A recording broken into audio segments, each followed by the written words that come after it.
venue l'idée de vous proposer un parcours sur l'autonomie. Cette idée m'est venue de manque, de mon côté, on va dire de souffrance, voilà, où j'ai manqué moi-même de liberté et d'autonomie tout au long de ma vie, à commencer par mon enfance, dans des contextes familiaux qui n'étaient pas ce que je souhaitais. Et par la suite, dans des limitations dans mon adolescence, mes envies de faire quelque chose et de ne pas avoir pu les réaliser. Voilà, donc cette idée est partie de mes propres manques, de mes propres envies donc de liberté par le fait. Parce que quand on manque, on a envie de combler ce manque. Et donc ça m'est toujours resté. Ça m'est revenu surtout à partir du moment où j'ai été, une maman d'enfants plus grands, dont je n'avais plus à m'occuper chaque jour. Évidemment, quand vous avez un enfant de 1 an, 2 ans, 5 ans, etc., voilà, jusqu'aux études, il est très important de s'en occuper totalement. Et donc, le temps que l'on peut consacrer à ces envies de liberté et d'autonomie est important. Voilà. À partir de quel moment j'ai le temps de m'occuper de moi, de mes propres besoins, de mes propres envies? Est-ce que je peux m'en occuper lorsque je suis en couple? Eh bien oui, pourquoi pas? On peut tout à fait être amoureux et vivre pleinement ses passions, ses envies, avec évidemment l'acquiescement du conjoint ou de la conjointe, parce que voilà, si vous adorez le trekking en montagne 365 jours de l'année et que vous n'êtes jamais à la maison, ou vous ne partagez pas cette passion avec votre amoureux, votre amoureuse, bon, c'est un petit peu embêtant.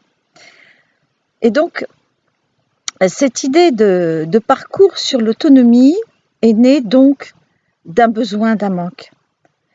Et il est vrai que dans notre société actuelle, très souvent, nous sommes en attente.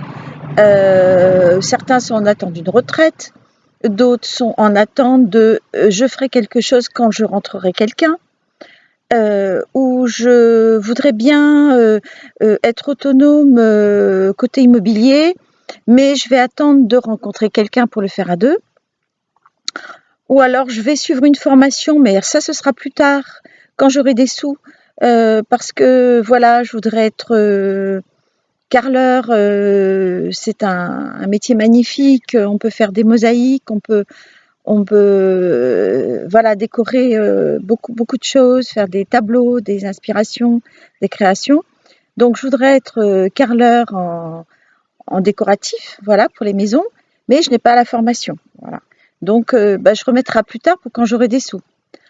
Alors que en fait, l'important dans l'autonomie, c'est considérer ce dont j'ai envie par rapport à mes besoins, par rapport au manque que j'ai eu, et comment je vais pouvoir mettre en place. C'est pas vers l'autonomie. Chacun a son besoin d'autonomie, de liberté. Chacun le voit différemment. La personne qui a du mal à courir sera un cas différent de la personne qui fait des marathons. Voilà.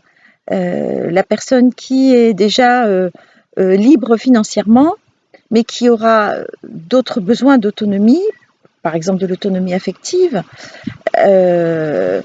Donc voilà, tous les cas sont complètement différents. Pour chacun, le mot autonomie va résonner différemment. Pour moi, il résonne de façon un peu économique aussi. J'ai conscience que les litres d'eau, ça coûte. et il faut les purifier et ça nécessite beaucoup d'argent de la part des communautés de communes, de la part de l'État. L'eau est un problème très compliqué. Donc si on arrive à faire une autonomie de sa maison avec l'eau, c'est magnifique. Ça, c'est ma façon de penser. L'autonomie aussi en énergie, ça, je trouve ça fantastique. L'autonomie de médication, plutôt de santé. Voilà, ça, je trouve ça super fantastique, fondamental. Voilà, donc il y a plein d'outils que j'ai donc créés, trouvés par moi-même, où j'ai cherché à les découvrir, j'ai suivi des stages, des formations, j'ai appliqué, j'ai expérimenté pour pouvoir vous informer et voilà, vous donner tous les points, toutes les possibilités de le faire dans ce parcours de formation.